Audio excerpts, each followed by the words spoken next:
Saturday, September 17th. First day of the Mothman Festival. Starting this year, September 17th, 18th, Saturday and Sunday. Arrived in town Friday.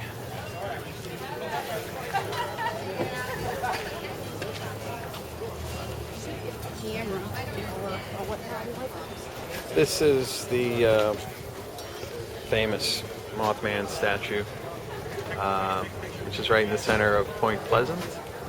Of course, all the vendors are set up around here selling the various products. So they have t-shirts, books, prints, art. The moon is in the sky today, which I guess can be taken as a good omen. There's a lot of people here already, and it's early in the morning. It's 9:45 right now. So.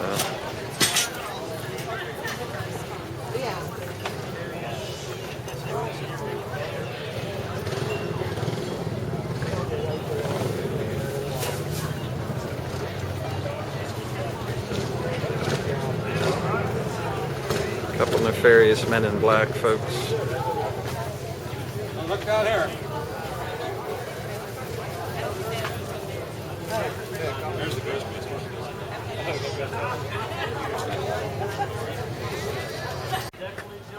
Oh no.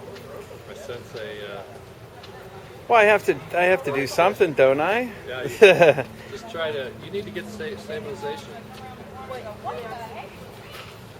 I did pretty good the last time. Anyway, well, we're here outside of what's this place called? State Theater. State Theater. Here Historic. the historic State Theater, which is going to be showing Mothman Prophecies movie at some point. But during the day today, Saturday, September 17th, they have speakers every hour in here, and Andy Colvin is going to be up next at 1 o'clock. So he's going to talk about a bunch of nonsense and things that people don't care about. And I'm going to cry a whole lot and sob during the course of his talk. And maybe I'll get some people to console me for all the horrors that I've had to experience. It's my trip. In our topsy-turvy country, things that aren't important are actually becoming more important.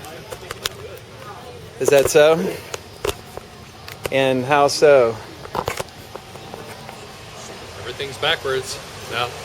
So Yeah, up is down, Unimportant. down is up. unimportant topic like Mothman. Right. Much more very important now, certainly. Now that we're coming upon the end times, 2012. Yeah. Another bogus meme to control people. Well, I know it's about providing them with freedom. You see. Oh! Oh, yes. Slavery is freedom, war is peace. Yeah. Yeah. Well, who said that? What was that quote recently?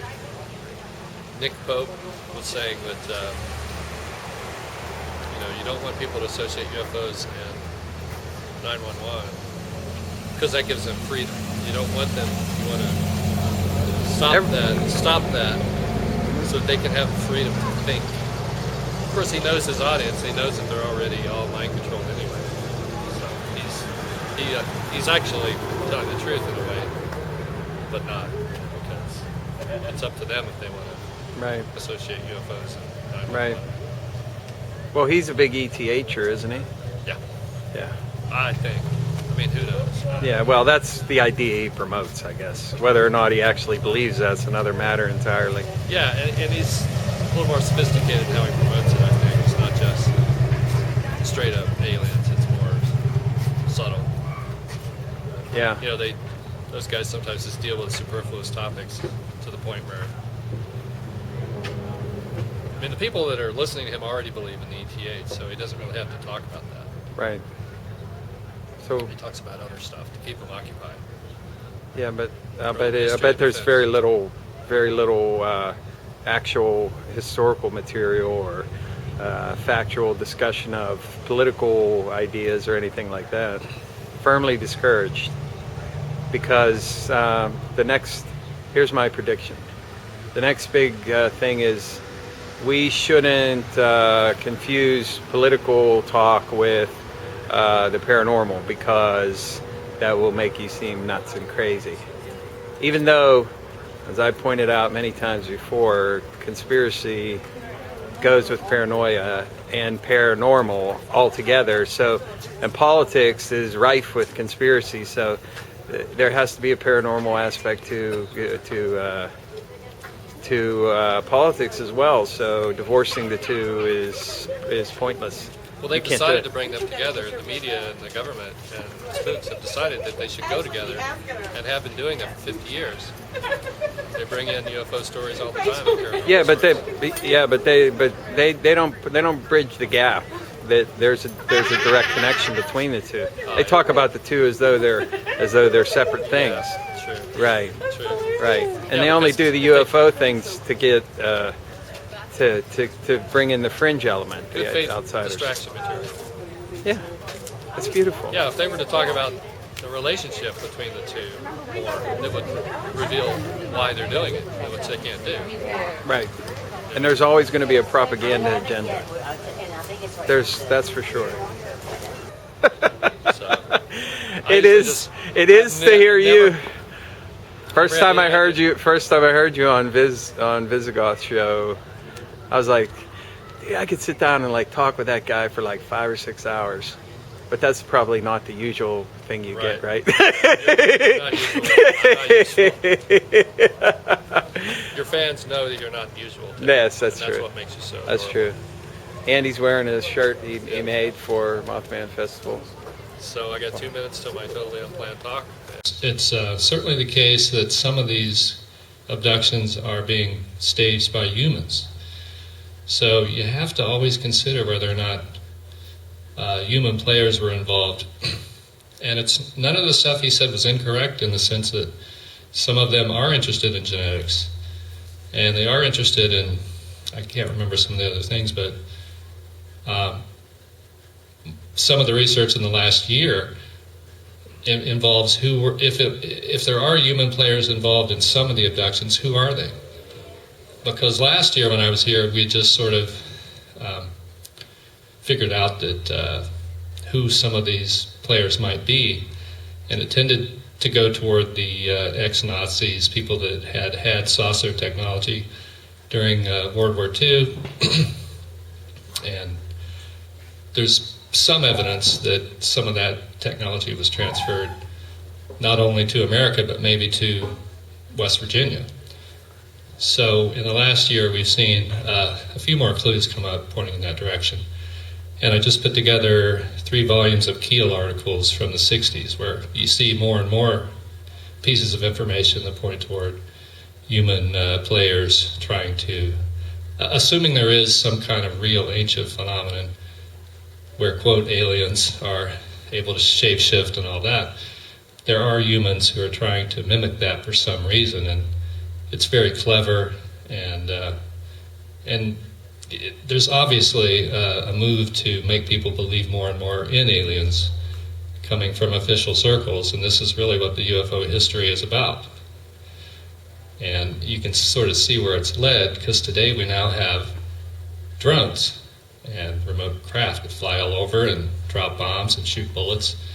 And this, I think, is essentially what the big cover-up was let's make it seem like aliens, so that nobody will really figure out what's going on until it's too late, and the U.S. has the upper hand, or NATO, or whoever the power block is that wants to sort of take over the Middle East. So that was my first point on my one-page list of notes.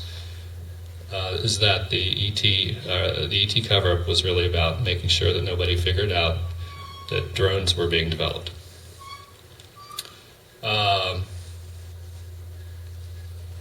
However, you still have to wonder. There is something going on that's quote real and not being done by humans. Are you hearing a feedback? When I get too close? Okay. Maybe if I go like, what is that? I remember when I used to be in a band, if you go sideways, it helps. Oh, doesn't. Any ideas?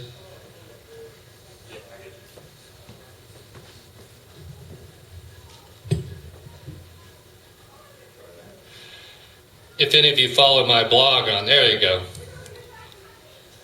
My blog on forteanswest.com. I recently put up some pictures of a UFO sighting that I had, and I got some good pictures of it. Now, what you see in the pictures is something that does look like it's changing shape, and it's very similar to what Alan was describing.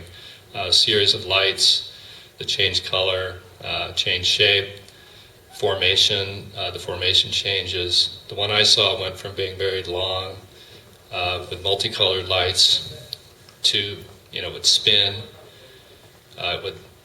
It may have been pointing toward you, so you're just seeing the end, but then you just see one thing, it looked like a meteor, actually, or a fireball.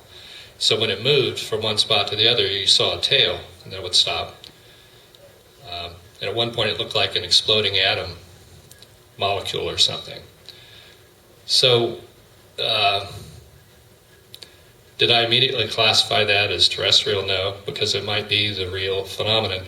I think the real phenomenon is more about lights in the sky that may indeed entrance you, put you into some hypnotic state, where you can then imagine that you had interactions with these beings. But I think there's people that repeatedly have that kind of thing happening. It doesn't, as Keel's research showed, it doesn't really mean that they're interacting with anything that you could capture. It's not like a gray alien that you could capture and put in a cage. It's something more temporary and more interdimensional. But I think there's clearly some of the abduction cases are being done by these ex-Nazi types who are trying to, a lot of them went into the CIA and NASA, and so they were staging some of these abductions to make the ET thesis seem more real, again, to cover up the drone development.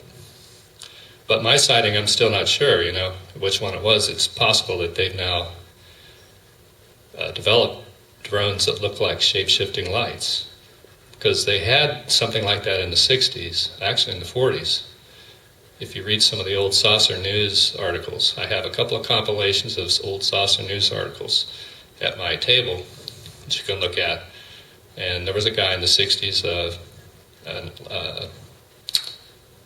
an engineer who worked at Los Alamos, who came out and said these were developed by the government too, that they could make synthetic fireballs. So we've had a spate of fireballs ever since the 50s on. And they tend to come up at certain times when political stuff's happening, that anytime they want to get your mind off some bad political news, you'll have a fireball sighting or UFO sighting.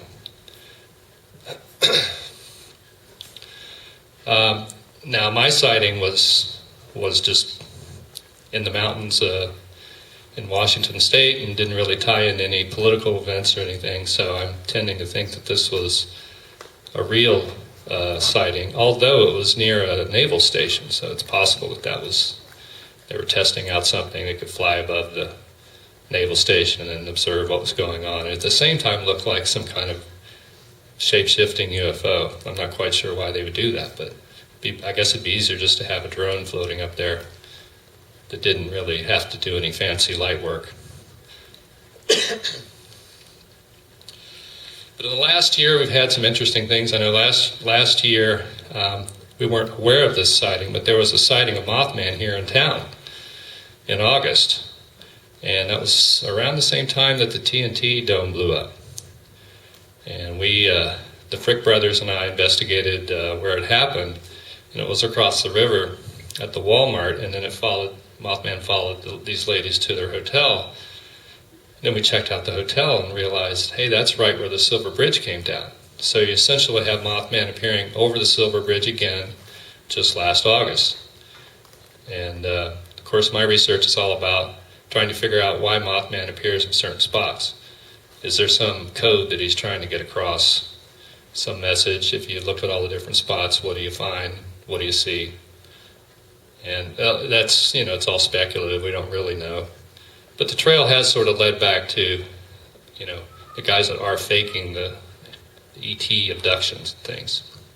And they may have been working out of the TNT area back in the 60s, because even though it was supposed to have been shut down then, you had half of the TNT was still in operation, and it was being used for some sort of naval reclamation project. We found that even though the Mothman UFO flap, which was the biggest ever, never appeared in the Rockefeller UFO report that they did. So I always wondered about that. Why was it just totally missing from the report?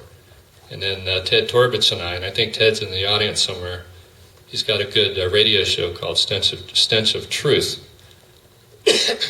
Ted and I found that Lawrence Rockefeller actually controls the TNT area. Probably, is he still alive? I don't know, but Lawrence Rockefeller was, along with Howard Hughes, was the biggest promoter of exotic aircraft. And he was also the biggest promoter of mind control. So you have those two things coming together, which would point to alien abduction and all that stuff, and also control the TNT area. So what was Mothman? Mothman was seen in the TNT area. Was he part of that whole deal? I think the research sort of shows that he wasn't. He was perhaps there to sort of, again, present clues that maybe this is what was going on. And why would that be important? Well, it might be important for people that don't want drones flying over their houses or atomic energy, because a lot of the work there apparently was atomic. And I don't know if there's anybody in the house who worked at the TNT or not, and they're probably not at liberty to tell us, but it seems to be that most people think that there was something going on there that was atomic and UFOs. And Ken, on that show, somebody from the Cleveland UFO group said that, Krisman was investigating Woody Derenberger. And he came to our group and wanted permission to do it. And we couldn't really say no because he was, military intelligence guy. So, and John Keel said that if you were investigating UFOs and you thought it was extraterrestrials, you'd be okay. The Men in Black wouldn't bother you. But if you thought it was these ex-Nazis or the military, you'd get visits from the Men in Black and they would harass the heck out of you. So there's kind of an indication right there that they were trying to, if you inadvertently saw a UFO in this area, they would try to keep you from talking about it because the time wasn't right to come out with these drones. And again, I think Mothman was here to, maybe point toward that. And in the last year, my case, for those who don't know my history, I'm going to stand up because it's kind of hard to sit in this position and talk.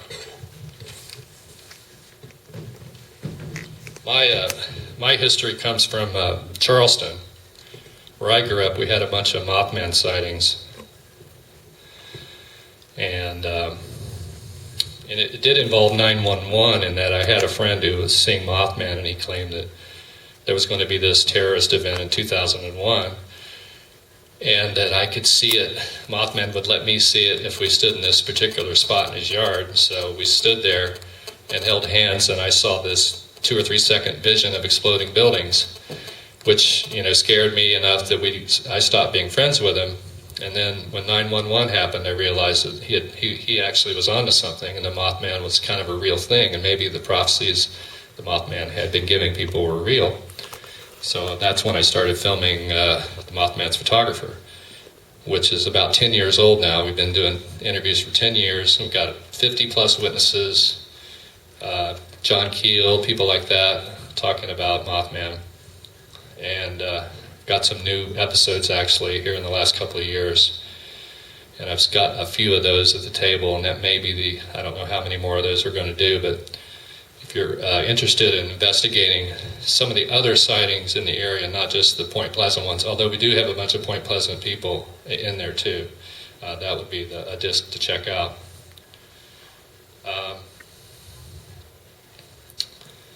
Yeah, I don't know how far to go into that. Oh, well, what happened in the last couple of years is 2 or 3 people that lived on Woodward Drive, which is where I lived in North Charleston, sort of the Dunbar area, have come forward to say that they had seen Mothman. And these are people I knew back then, and I trust them, but they just didn't want to ever talk about what they had seen because they didn't want to be laughed at or called a nut or whatever.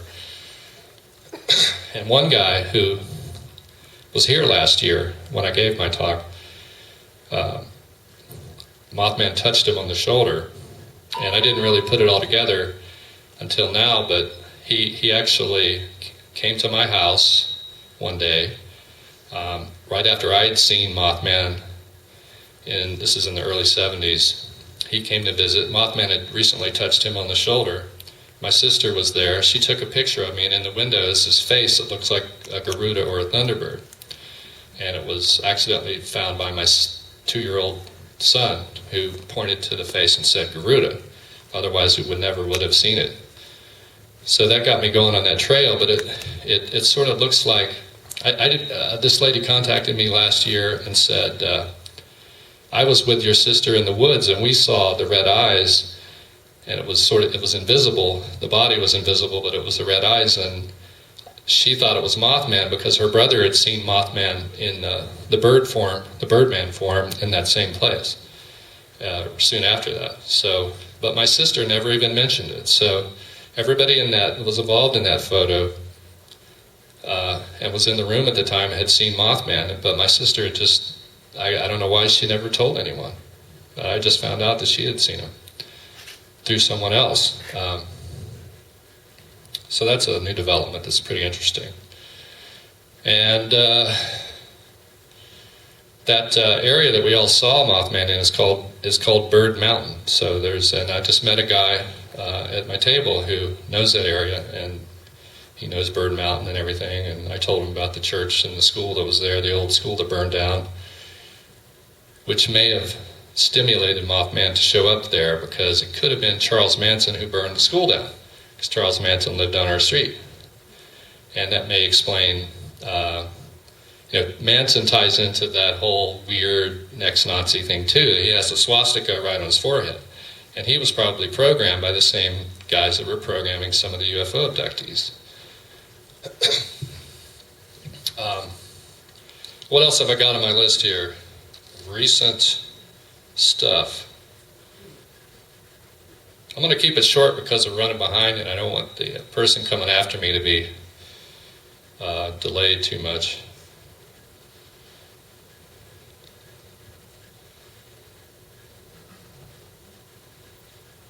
That's the main stuff I want to talk about right now. Let's go to questions if anybody...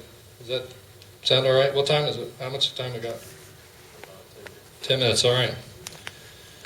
Questions? If any of the stuff that I've said freak you out too much, do you want to ask a question about it? Where's Chris? He always asks a question about Aleister Crowley.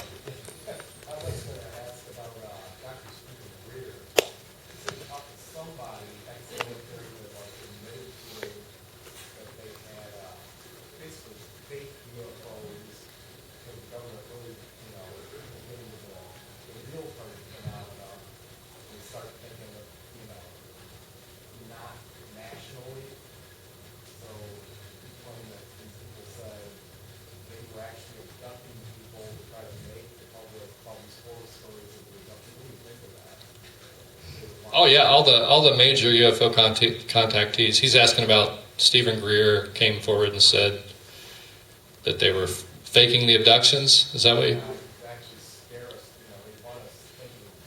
Yeah, it's a terror program, just like a lot of the things that we're told all the time to scare us. And I could go into why that is, but it's kind of outside of what we're doing today. But yeah, Greer's an interesting guy. He's told the truth about certain things, and the cancer stuff. He was talking about being, they were taking people out with cancer, which I think is definitely part of the Men in Black. I think were doing that. They were killing people with cancer so no one would find out, and that may have been what happened to my father. So that's how one of the reasons I got into the conspiracy stuff. was trying to find out what was that all about. Was he really killed with cancer? Because it's a freaky idea. But the Russians are, and the Russians may have been involved. It may not have been our government that did it. Because if, my dad worked for Carbide and in a secret part of what they were doing. In fact, a lot of the UFO pieces that they found, Keel writes about this in these old magazine articles. It doesn't appear in the Mothman prophecies. You have to go to these old articles to find it, but a lot of the different tubes that they would find at UFO sites, were stuff that Carbide made, and DuPont also.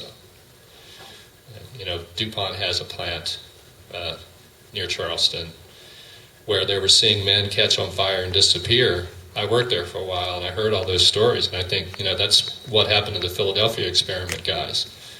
So, my dad was a Philadelphia experiment veteran, so I think they were sending those guys here to keep a better eye on them because it's more isolated and stuff. And, maybe they were being hit with lasers that they were testing or something because they were testing lasers at the time. Maybe it wasn't aliens at all. But I agree with you that there's a lot of cooked stories, especially the famous ones, the ones that they like to focus on all the time. Even Roswell, had carbide glue found at the scene not too long ago. They actually dug down into the ground and isolated the glue that was being used as some kind of adhesive. And then, everybody just, you mention carbide and everybody just, their head just goes empty. They're like, carbide doesn't exist anymore, but it does. It's still around. And Michelle Obama worked for Carbide. She didn't work for Carbide, but she was a lawyer for Carbide when their Bhopal plant blew up. So that may be, Carbide's got a lot more power than you think through the people that own the company. And the people that own Olin, obviously Rockefellers and people like that. So it's something to keep an eye on. Any other questions? I hate to burst the ET bubble because I know that, it's very exciting to think that we're being visited from outer space. So you think most of it is all like things that people are experiencing are caused by, like a certain form of government, like that government that's hidden? Or do you think there is actually some legitimate, like paranormal or mystical things that people experience? Yeah, I do think there's legitimate paranormal stuff. This thing where we saw 911 before it happened, that was real. I know that. So you can see into the future. I know that's real. I know you can see. I've seen a UFO that looks like it's changing shape, so I know that's real. I don't know. I still don't know if it's synthetic or not. Some of the old sightings from the old days appear to be real, but because they're so old, you don't really know if the thing got reported correctly or if it was a hoax that got twisted out of shape. It's tough. It's tough to figure it out. So it's still there. That enigma of whether or not these things are man-made or not is still there.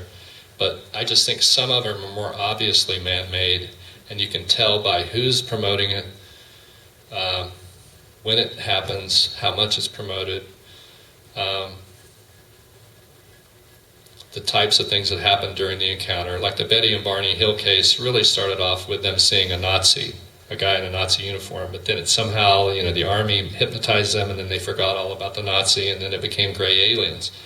And this guy that I was talking about earlier, this Los Alamos engineer, said that he had a whole timeline set up for how they started off with little green men in the late 40s, and they ended up with gray aliens. And they're both they're both the Nazi skull in a way. The gray alien face seems to be an adaptation of the Nazi skull, which is a very obscure image that the Nazis use, and not a lot of people are familiar with it. But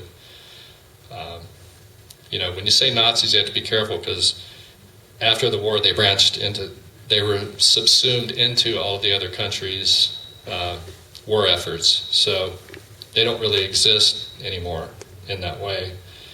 But the things that they believed in and the technologies they were working on were co-opted and are still being used to develop some of the amazing technology that we have. And some of the beliefs, probably the occult beliefs that they had, are still out there. The Garuda is an ancient Hindu deity who and he's also a Buddhist deity. So if you see the Buddha, if you see paintings of the Buddha, you'll see the Buddha sitting on the throne, and then there'll be like a membrane above his head, sort of like the halo of Jesus, but spread out bigger. And then above it is the Garuda, and he sort of floats in the space. It's called the void. It's the area where magnetism exists. It doesn't really depend on light or photons, but it's the deeper organizing principle of the universe.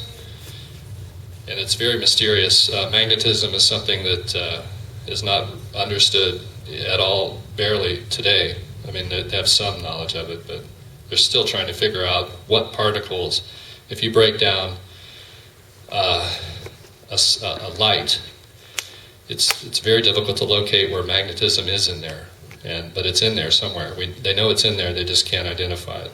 So it's still outside of our awareness level. Can't really observe it scientifically and say much about it. But that's what the Garuda kind of represents, and he's a protector deity. Usually Vishnu rides on his back, and Vishnu is the preserver of worlds. So whenever you come upon a time when the world is under threat, existence, I think serious things like nuclear power, or maybe the 2012 magnetic shift or something, then you'll see the Garuda come in. You might have more sightings of Garuda, but he generally is thought of as a protector who's going to... he's like the right-hand man of God, more or less. So he's not a demon, at least by their measure. So that's kind of why I think he was appearing here, and why Keel thought he might be a Garuda, is because some of these technologies these guys were working on. If they had a Nazi bell weapon, for instance, in the TNT underground or something, which they power UFOs with somehow, this thing vibrates at such a high rate that it could have, weakened buildings around. It could have weakened the Silver Bridge. It can affect human bodies in a very negative way, and it's tied in with nuclear power somehow too. So these are all things that the public needs to be more aware of, so that we can make sure that we don't keep going down this crazy road where, because if a plant blows up, it takes thousands of years for that stuff to go away. So and it really was kind of these Nazis who sort of came up with the idea to have nuclear power in the beginning. They invented it, more or less. And, why are we still, going down that road? I don't know. I guess it makes money for somebody. Questions anymore?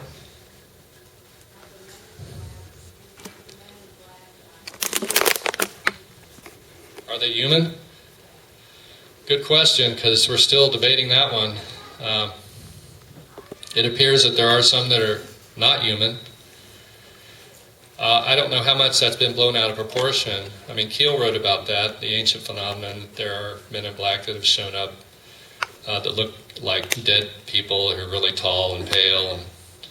And I think they probably have been blown out of proportion more to hide the fact that some of the men in black are indeed human, and we're going after UFO witnesses, and particularly UFO researchers who didn't believe in the extraterrestrial thesis.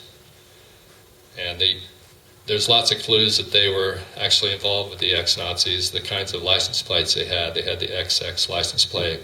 The XX group was the British intelligence group that was turning Nazi spies and forcing them to spy for us. And the US government had the 2X group, or the X2 group, which did the same thing. And it's kind of odd that they would use that on a license plate, so you don't know if that was a setup by some other government, maybe the Russians, who were trying to point the direct point at the British, who claimed that the men in black were British or American. You just don't know. It's still pretty convoluted. But clearly some of them are terrestrial and some aren't. I just think that the ones that aren't are so ephemeral and so temporarily existing that for them to actually engage in involved physical interaction with other people is very unlikely. I think you might see one, like you might see Mothman. It might come from another dimension, but you're not going to have a long interaction with Mothman or an ultra-terrestrial, I don't think.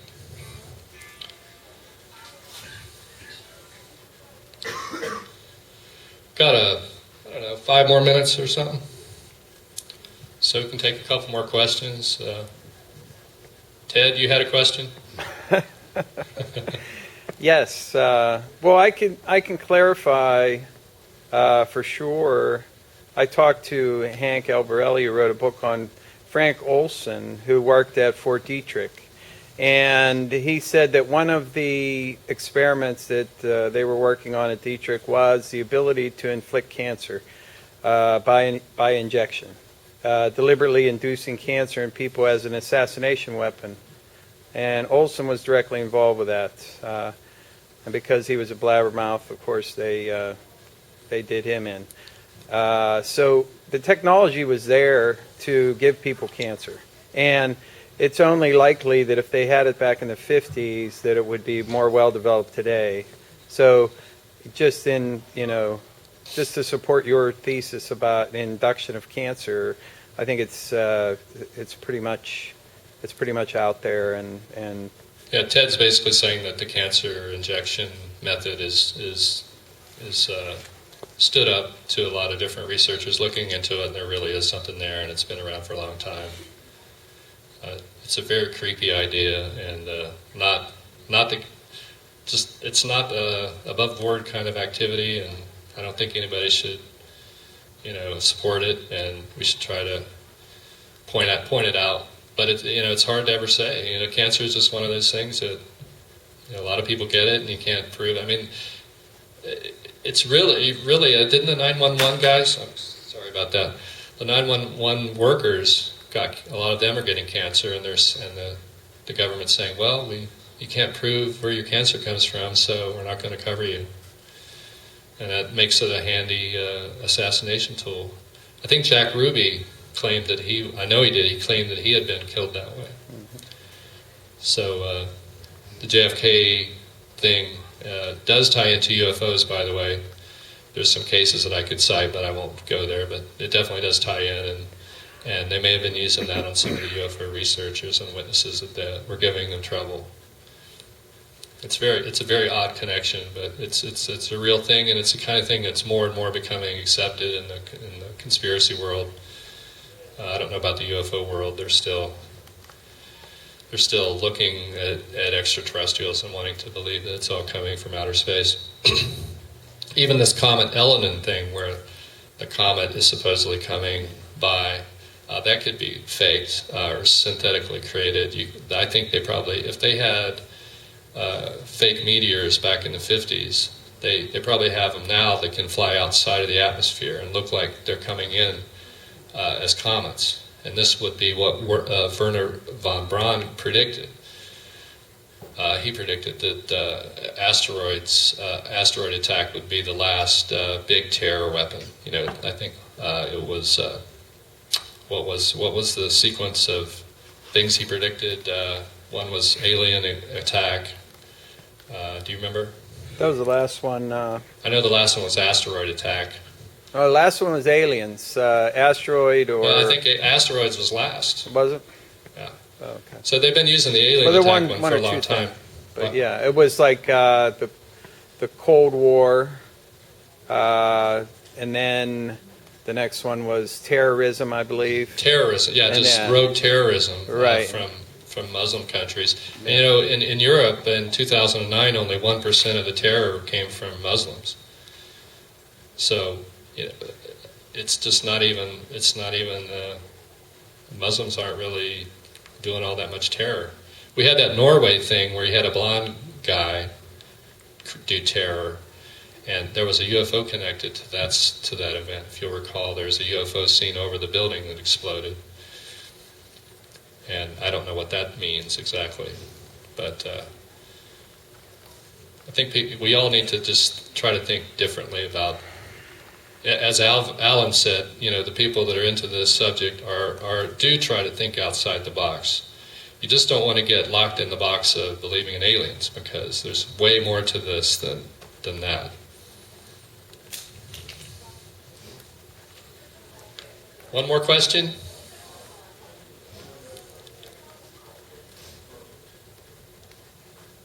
Was there a question? I didn't hear it. No? A Crowley question? No, I was just going to ask you, are you ever surprised? I think it was President Clinton that actually apologized publicly for some of the experiments that scientists have done on the public. I think it was Clinton. And then, you got documents like the Smokewood project where they were going to kill us and blame it on Cuba, so the military had to refuse the war. But I'm surprised that people still refuse to think that the government really does not, don't provide The question is, am I ever surprised? Am I ever surprised by false flag attacks? And probably half the people in here don't even know what a false flag attack is.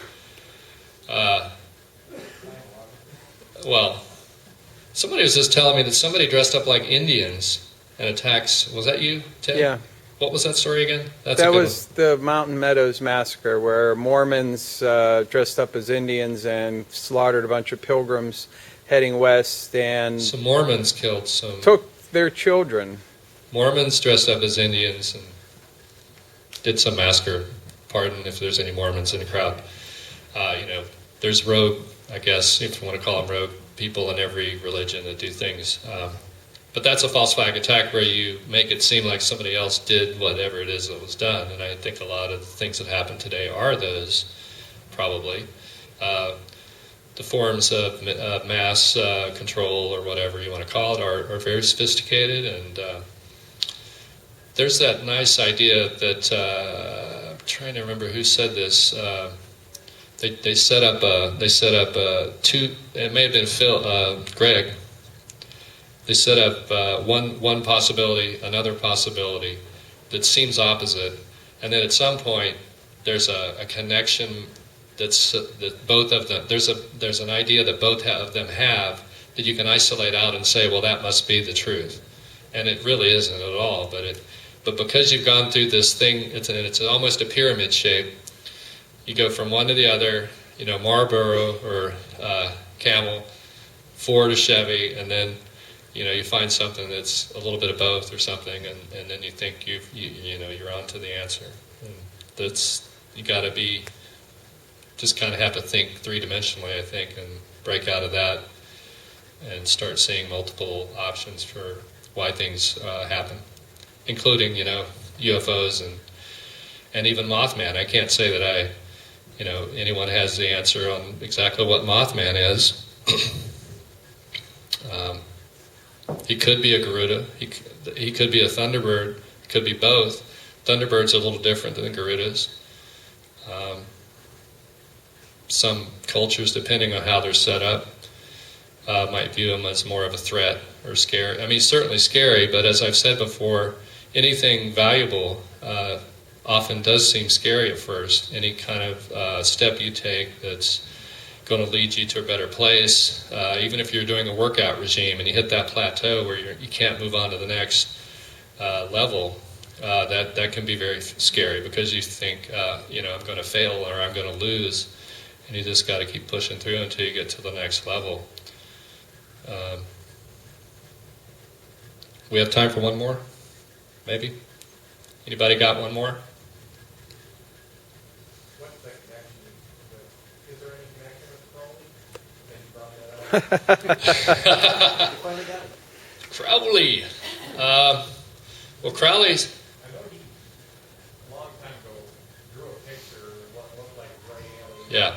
Before anybody about Yeah. kind of intriguing. Yeah. Crowley, Aleister Crowley, who may be Barbara Bush's father. A lot of people believe that. The great British spy who was also an occultist. did draw supposedly the gray alien face in 19-something, when was that, the 20s? I think it was before that. Before that even, Yeah. 1916? 1914, and then he's been credited with somehow stimulating the whole ET thing. But you have to ask, if there really are extraterrestrials, why would they be responding to one guy? It doesn't make sense. So, but because he was a British spy and which they have a lot of influence on our spy network, maybe he came up with the idea to use the ET hypothesis, because he was still alive when it all kicked off, and maybe as he was, in his last year or whatever, he said, we really should do this, because as these saucers get developed, people are going to see them and going to wonder, it's going to be obvious, that we're developing a secret weapon. So let's come up with a great idea to keep people from, realizing it. But it actually goes back further, I think, because I just found out that Ben Franklin had a ring of British spies that were working for him, and they were called the Nine Sisters Lodge. He was a big Mason, and he did come around this area. He actually went to Franklin actually went to Marietta, and what do you call it when they sanctify the lodge? Whatever. Yeah, he did a ritual there. They have a mound. They have a graveyard around the mound there, and Franklin came to consecrate it. And I think that the Nine Sisters Lodge may have morphed into the Nine, the Star Trek Nine, and that whole idea. Because there's this Nine cult has been around for a long time and influencing UFO witnesses and researchers. So I think it probably goes back to the 1700s, actually, when they decided to start speaking to beings that were orbiting the Earth in different ways. So that's it. Thanks a lot. I see Susan's here. She's up next, Susan Shepard. So I'm sure she'll have some good stuff for you.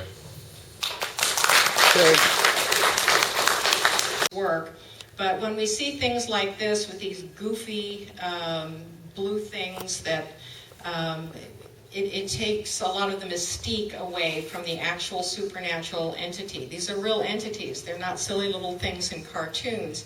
And yet we've trivialized them in our media portrayal of them. The media tend to treat the genie, and it's always a genie usually, not a Jinn, as something that's kind of goofy, quirky, oddball, offbeat, weird sense of humor. And so people tend to pass it off as total fantasy. They'll believe in, I've talked to people, they'll believe in angels, fairies, ETs, Bigfoot, whatever else is out there, but the Jinn, no. That's Aladdin and his lamp. It's Robin Williams territory. Well, here's another way we got genies trivialized in the media. The sitcom I Dream of Jeannie, which actually was cute and funny. Larry Hagman is the astronaut who discovers the bottle on the beach, and out comes this voluptuous Jinn or genie who becomes his companion, and a lot of adventures from it. And the cartoon on the right says, "Face it, mister, you just hit the jackpot." It's another kind of fantasy situation.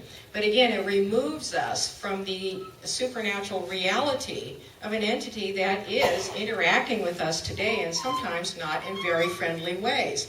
Here are some other ways that Jinn have entered our popular culture. These creatures, the Jawa in Star Wars is one of them. One of the best portrayals, however, in film about the Jinn was Wes Craven's movie, which came out in the late 1980s, called Wishmaster. And that was a very excellent portrayal of the power, the appearance, and the attitude of these entities. Now, the plot of the story revolves around this very powerful being who has been imprisoned in a jewel. And the jewel is imported into America in antiquities and is accidentally released by a hero. And the Jinn is very angry. He's very powerful. He's a master Jinn. He's obliged to provide the wishes according to the lore. But he makes it known that as soon as he dispenses with this lowly human being, His plan is to recruit the other Jinn and take over the world. This is a very ancient theme with the Jinn going back to their creation stories.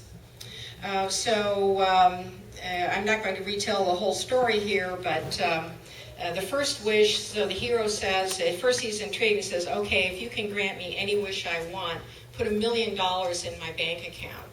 And the Jinn says, done. How he gets his $1 million. His aunt takes a plane ride and at the last minute purchases a life insurance policy for $1 million.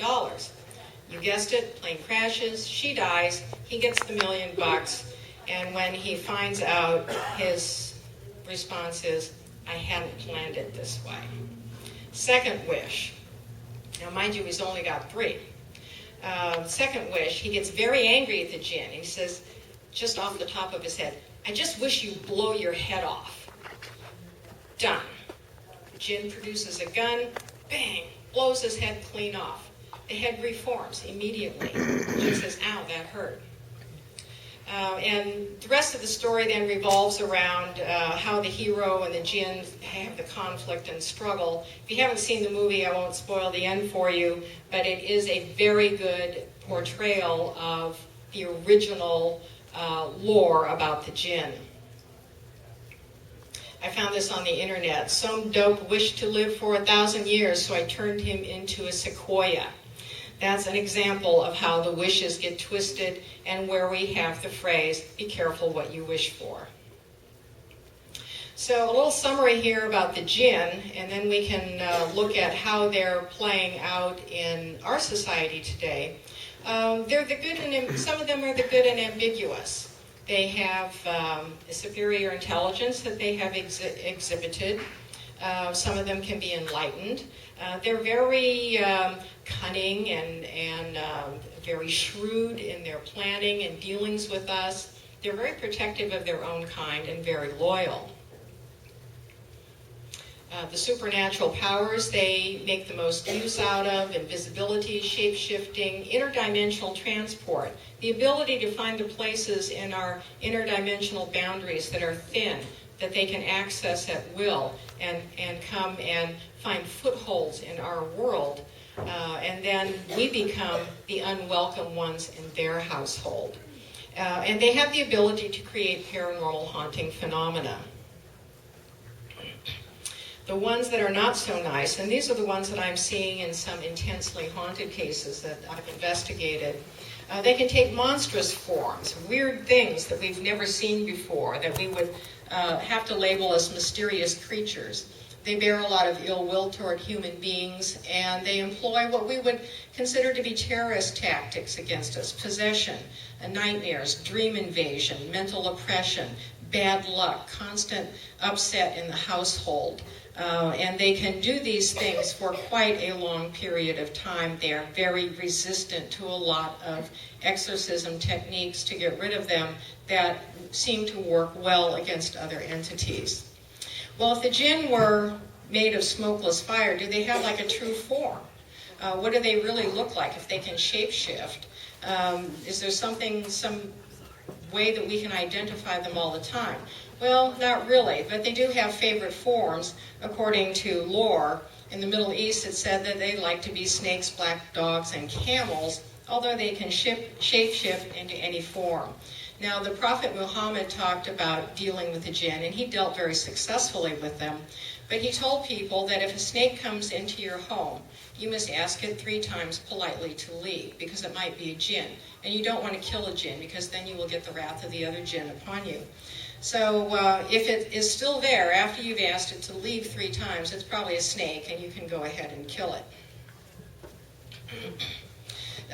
Again, they can be quite seductive and beautiful. They can take human form. Here's a drawing that I received from a woman who felt that she had encountered a Jinn. In fact, that she had one in her house sort of attached to her and was causing her a lot of problems. She said it looked like plasma. And if the Jinn were made of smokeless fire, that could be like plasma. But this is her drawing, and probably comes closest to what a Jinn might look like in its plasmic form. Her description says, I saw a metallic shape right in front of me. It was shaped a lot like bismuth, bluish green, angular and opalescent. It starts to bend and twist almost organically of its own accord, and a deafening, resonating hum begins to fill my ears. That hum is very characteristic of interdimensional shift before major paranormal phenomena break.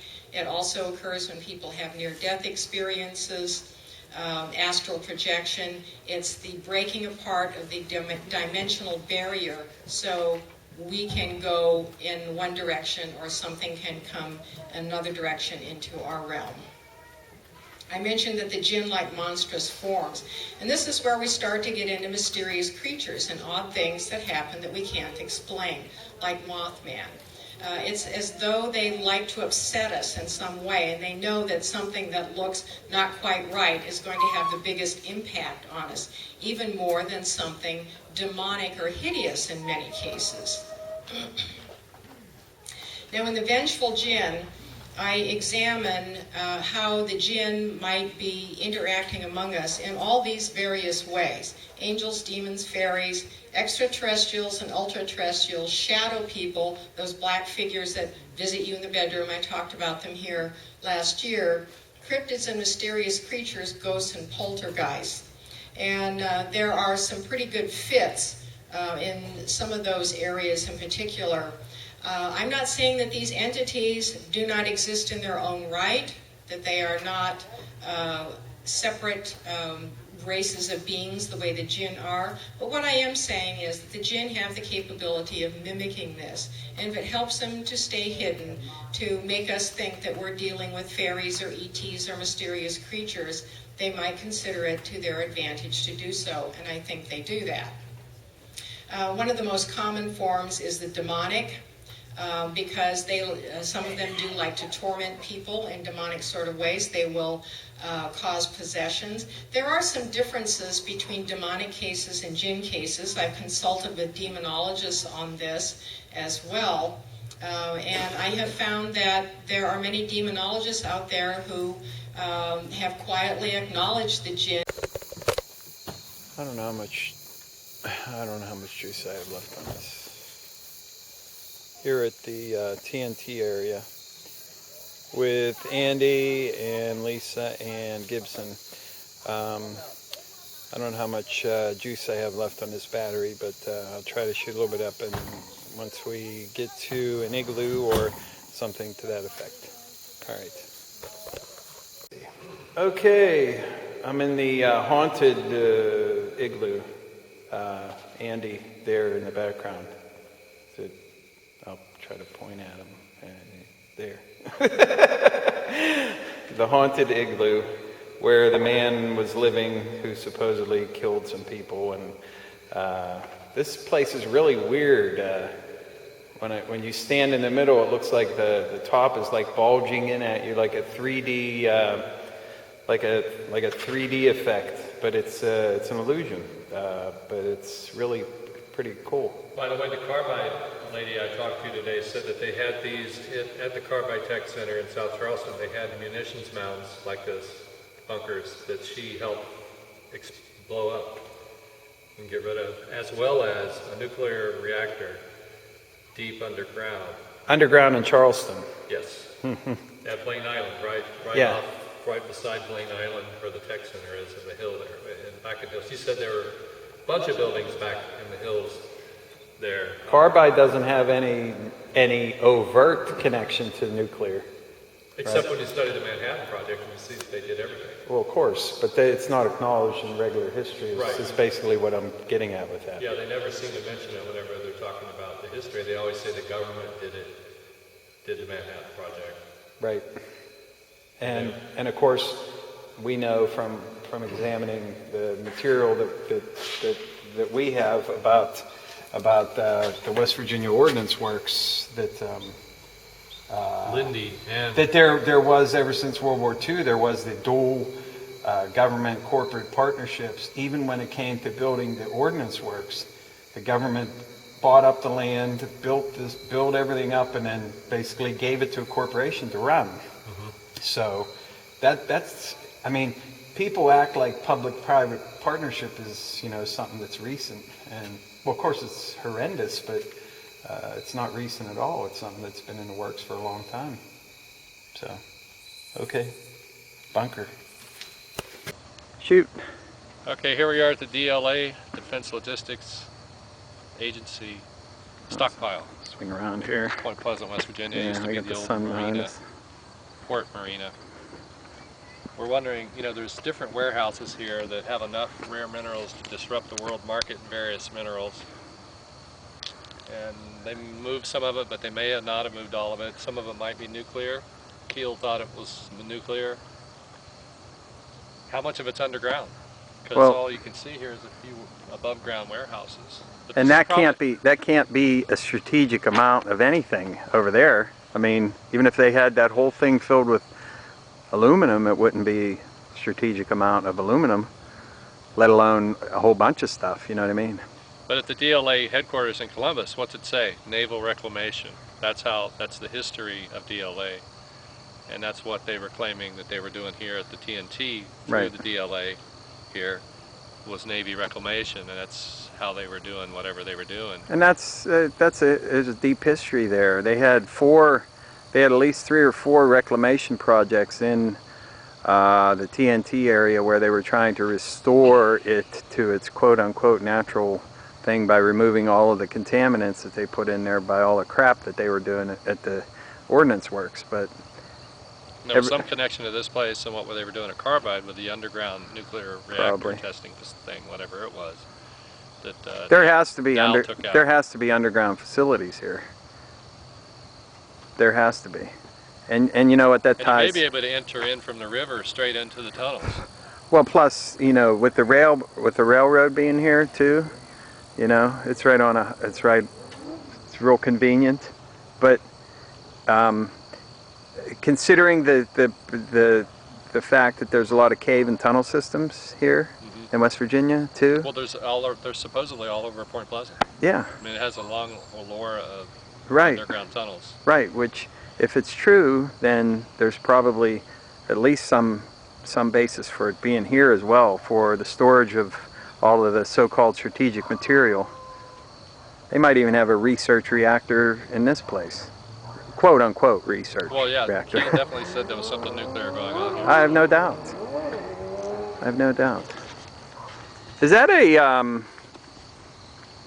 some kind of mine up there? The one with the 2 smokestacks? No, that's the Cheshire power plant, which the whole town is abandoned now because the fallout from it was eating away the car paint, the house paint, and basically giving everybody lung cancer, teenagers. What kind of power plant is it? It's just coal, Oh. but you know, it's only 5 miles from Point Pleasant, so the people here are getting that in addition to whatever's in the TNT, in addition to whatever's here. I mean, this place is really a toxic waste dump. It's almost like it's just the continuation of that effort to absolutely destroy the any kind of like good earth energy, you know. Yeah. Like West Virginia itself is just filled with all kinds of you know, Native American energy, the mounds and all that kind of stuff. And this guy just took our picture. okay. He just stopped and took our picture. Well, he stopped and opened up his camera, and I don't know what, it was very strange. I don't know if he was shooting through the mirror or what. Okay. Well, was he wearing black? No, He looked like a Yahoo. Yeah, he looked like a Yahoo to me But too. that's Yeah. what they do, is they just dress up like Yahoos. Uh, So, maybe he was I mean, Greek. they've got this whole thing right in the neighborhood. I mean, Yeah. Yeah. You're driving through a little neighborhood and then suddenly. What do you think? Yeah. So, All right.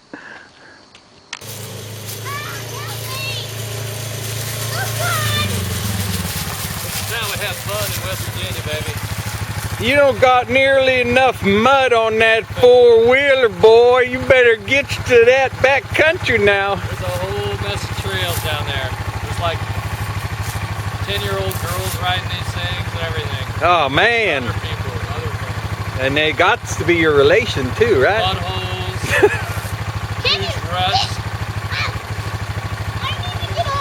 gotta do a little shooting over here. All right. Yeah.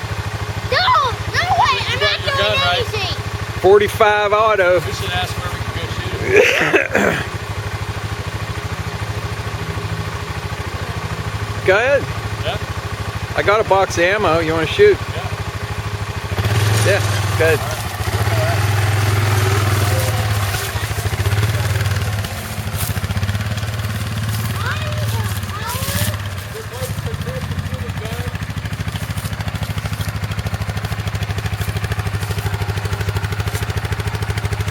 Get off! Okay, here we are.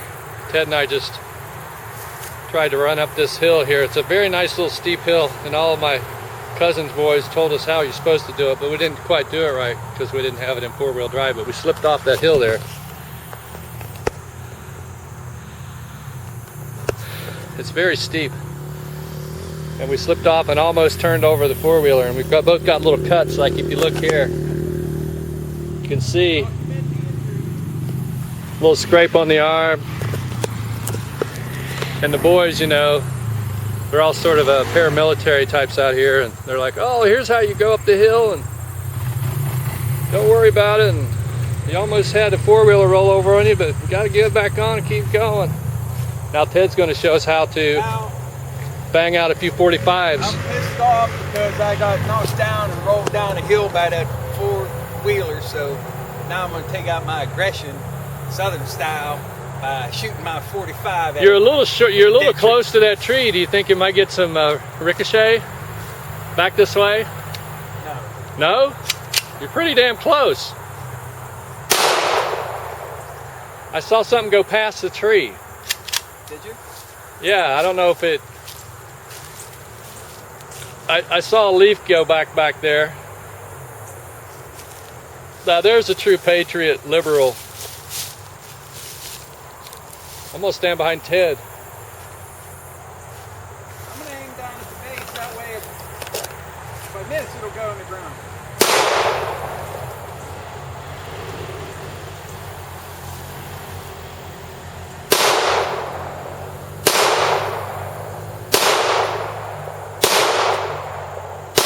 That's freedom, my friends. Freedom. That's right. It ain't free. Well, I'm ready. Do it. all right, when you're left winger, you gotta learn how to use guns. Take the safety off. Gotta take There you the go. safety off. And then you gotta get the bullet to fall out. Jesus. Then you have a misfire. That's fine. Next one's ready to go. All right, where'd it go? We'll find it. All right.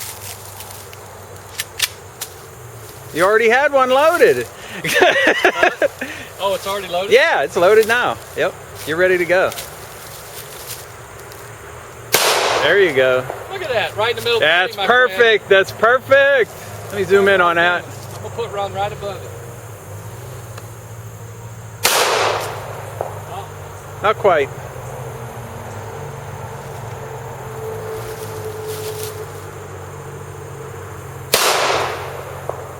shooting left. Keep shooting left. There you go. These damn high points aren't scoped in good. There's no way it should be going left. Now there you got your triad. Well, you got nice. Well, you got a nice. It's on a nice plane. You got horizontal. Oh, we got a jam.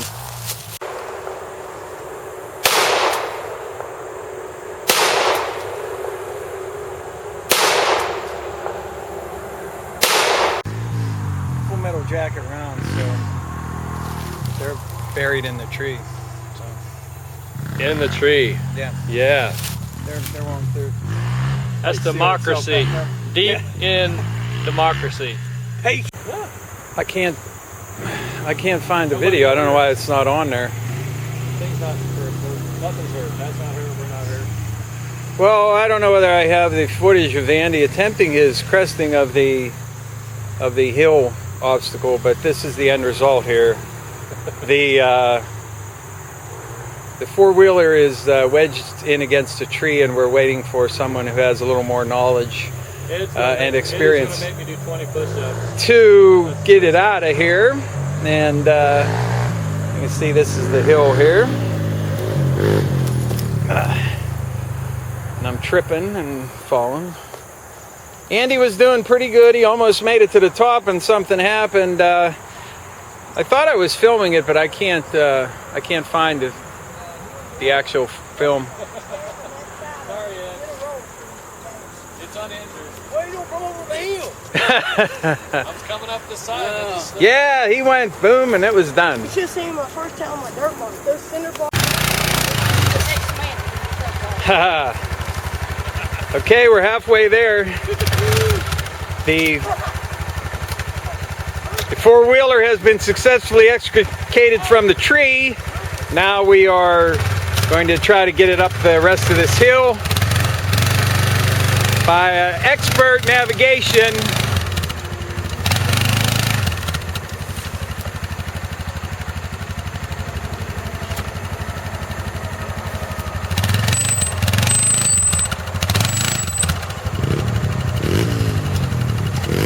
We're going to give it a shot now. See if we can get up here. Once again.